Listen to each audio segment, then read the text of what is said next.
রাসেল ছাত্রদল Dhaka college শাখার senior vice president. সে গত 1 জুলাই তার বাসা থেকে ডিটেকটিভ ব্রাঞ্চ লোকজন, তাদেরকে আইন শৃঙ্খলা রক্ষাকারী বাহিনীর লোকজন পরিচয় দিয়ে সাদা পোশাকে রাত্রে 1:30টার সময় উঠিয়ে নিয়ে যায়। 1টা থেকে 1:30টার সময় উঠিয়ে নিয়ে যায়।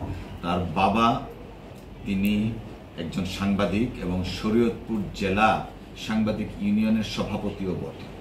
উনি যখন তাদেরকে জিজ্ঞেস করেন যে আপনাদের পরিচয় কি, আইডেন্টি কার্ড দেন, তারা তাদের পরিচয় বলে যে আমরা ডিটেকটিভ ব্রাঞ্চের লোক, বাট আইডেন্টি কার্ড শো করতে অপারগতা প্রকাশ করে এবং ফ্যামিলির সাথে দুর্ব্যবহার করে।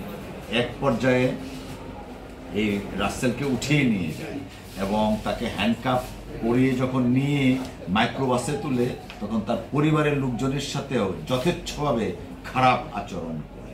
তো 1 জুলাই যখন গভীর রাতে অন্ধকারে তাকে উঠিয়ে নিয়ে যায়, পরদিনই তার বাবা লালবাগ থানায় গিয়ে একটা জেনারেল ডায়েরি করেন, যার নাম্বার হচ্ছে 80।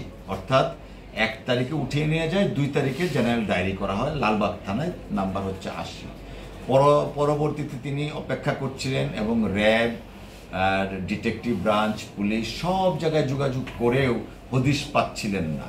এর মধ্যে তিনি আবার লালবাগের ডিসি বরাবর একটা আবেদন করেন 6 জুলাই তার পুত্রের সন্ধান চেয়ে।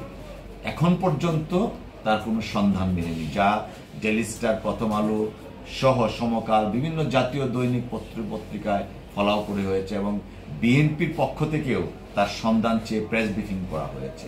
তো আমাদের বক্তব্যটা হলো এখন এমন যে এই পুলিশ বাহিনীর সাবেক প্রধান যেমন দেশের টাকা গুম করে নিয়ে গেছেন বিদেশে, ঠিক এই পুলিশ বাহিনীর নাম দিয়ে এখন সাধারণ জনগণ বা রাজনৈতিক কর্মীদেরকে গুম করা হচ্ছে।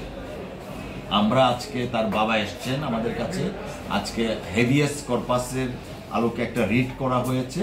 আশা করছি যত শীঘ্র সম্ভব শুনানি হবে এবং এই যে গুমের রাজত্ব, খুনের রাজত্ব বাংলাদেশ, পার্টিকুলারলি যারা বিরোধী দলের রাজনীতি করেন তাদেরকে গুম করা হচ্ছে, এটার একটা সুরাহা উনি চান পিতা হিসাবে।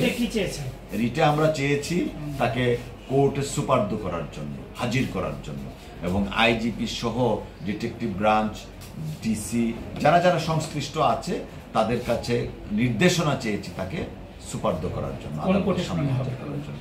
এটা আমরা আজকে রিটে ফাইল করছি। আশা করছি যে কোনো একটা রিট বেঞ্চে দিব, আমরা আপনাদেরকে যথাসময় জানাবো।